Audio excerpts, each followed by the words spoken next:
Coming at you from Tokyo, Japan, my name is Dave, and this is the ITB setup in my Altezza. Now I know what you're thinking, that's different to the original Panic stuff. Yes, it is. Now I actually forget the actual reason why I went down this path, but I decided to make everything myself.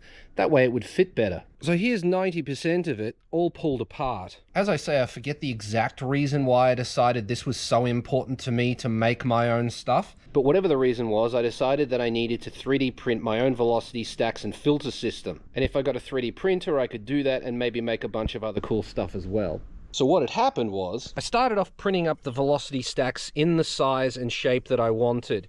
They turned out pretty good, and as you can see, they're really smooth. I'll talk about how I did that in a minute. The second thing I printed was this, but one side printed and the other one wouldn't. I couldn't figure out why. It took me months to figure it out and finally get it printed. The quality isn't very good, but it does work. I'll print it again later. Then I needed to print basically two of these, one for each side. They are slightly different, but you get the idea. This one printed fine, done. The last one just simply wouldn't print. I went through hundreds of dollars of filament trying to get it to work, and it just wouldn't. Contacted Creality multiple times, over months, and no, we just couldn't figure it out. What am I going to do? The printer just doesn't work. Creality have sent me parts and parts and parts over multiple months, and this machine just doesn't print right. I was looking at buying a Creality Q2 Plus when a friend of mine suggested Chitty. So I contacted them and asked them a bunch of questions. I was looking at their Plus 4 and told them about the problems that I was having with the Creality machine, and they suggested I get a Q2. The Chitty Q2 isn't just another high-speed printer, it's a production tool. While competitors like the Bamboo PS1 cap out at 300 degrees, the Q2's 370 degree hot end and 65 degree active chamber heater lets you print engineering grade nylon and carbon fiber without warping. Its 270mm cube volume gives you more room than the industry standard 256, but in a 20% more compact frame. And unlike rivals using standard belts, the Q2 uses 1.5mm pitch belts to virtually eliminate ghosting and vertical fine artifacts. For reliability, it swaps out traditional probes for zero offset nozzle sensor leveling, ensuring a perfect first layer every time. Plus, you get a full color touchscreen and a 1080p AI camera. Features usually locked behind a pro price tag.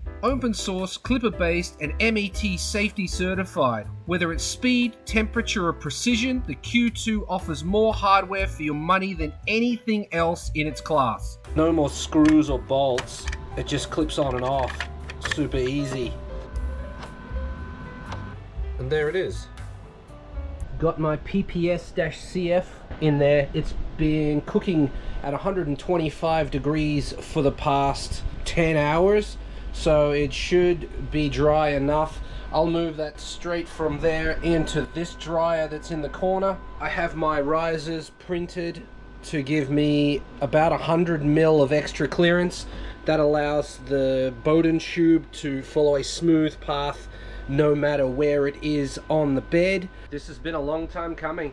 I'm nervous. I'm gonna do a test print, obviously, before I begin anything serious. Test print is just this. That'll tell me about the bed adhesion, the walls, the overhang, top surface. It'll tell me everything. It does take a long time for the chamber to heat up.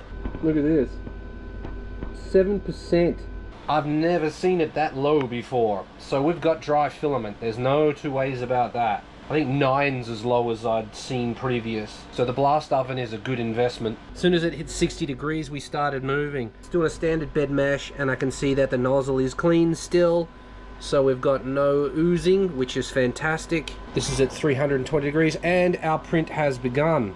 I'm gonna feel like it's printing faster than I expected. Damn, I hope this works. I really, really hope this works. But less than this working, I need my models to print properly. Using my phone camera here, and it does look very, very good. Open the vents at the top. Very handy to be able to do that.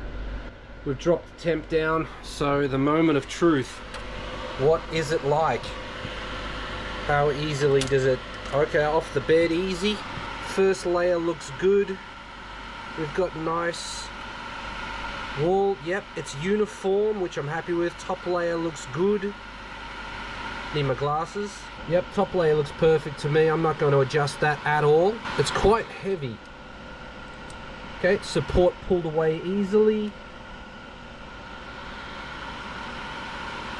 I'm gonna go try and destroy this layer a little bit with my fingernails and some tools. Using the scraper, I was able to damage the underside of this. That might be fixed by annealing, but I'm not sure. I'd actually like those layers to fuse together better.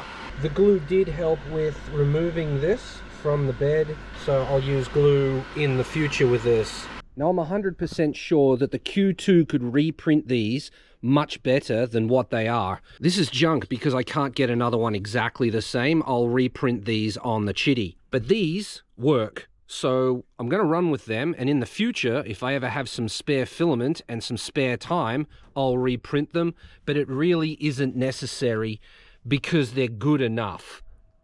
They aren't perfect, but they are good enough. Now, how did you get it that smooth? Well, because I designed and 3D printed this. What does this do? Well, this goes into the drill, and then this bolts on there like that. So I can spin the thing and use sandpaper to sand it down. Now, these are sanded to about 800 grit, if I recall correctly, and I did the velocity stacks the same way. Okay, let's get these printed on the Chitty Q2 with some Chitty Tech PPS-CF. PPS-CF is a composite material made from carbon fiber reinforced polyphenylene sulfide. The combination of PPS resin and the carbon fiber makes it an excellent choice for car parts. PPS-CF has outstanding solvent resistance, corrosion resistance, heat resistance up to 264 degrees Celsius, and excellent flame retardancy. Additionally, higher printing temperatures enhance the strength, rigidity, and dimensional stability of PPS-CF. On top of that, it has ultra low water absorption, so it won't swell or lose strength when exposed to humid environments or submerged in liquids like nylon sometimes can.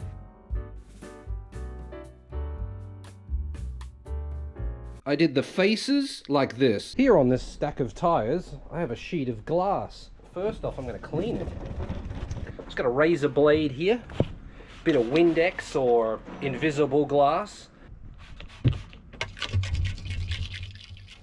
Going to use some 320.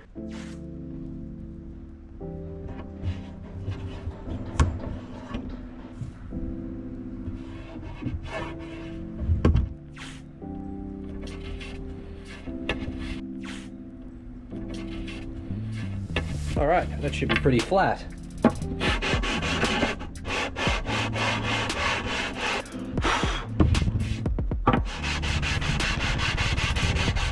I'm really only worried about the side that touches the ITBs because realistically the other side's not going to be that flat anyway. And I'll just keep going until I can't see any layer lines at all anymore. And we're almost there. There's a little bit of a low spot there and one here, but other than that, we're pretty good. Here they are on the engine, and I printed up some cover plates so that I don't have to keep taping them up. And honestly, it was at this point that I fell in love with Chitty. I quite simply just wouldn't be here without them, so I'm super grateful. I've done about 500 Ks on this so far with no mishaps. Like and subscribe, and let's see what happens.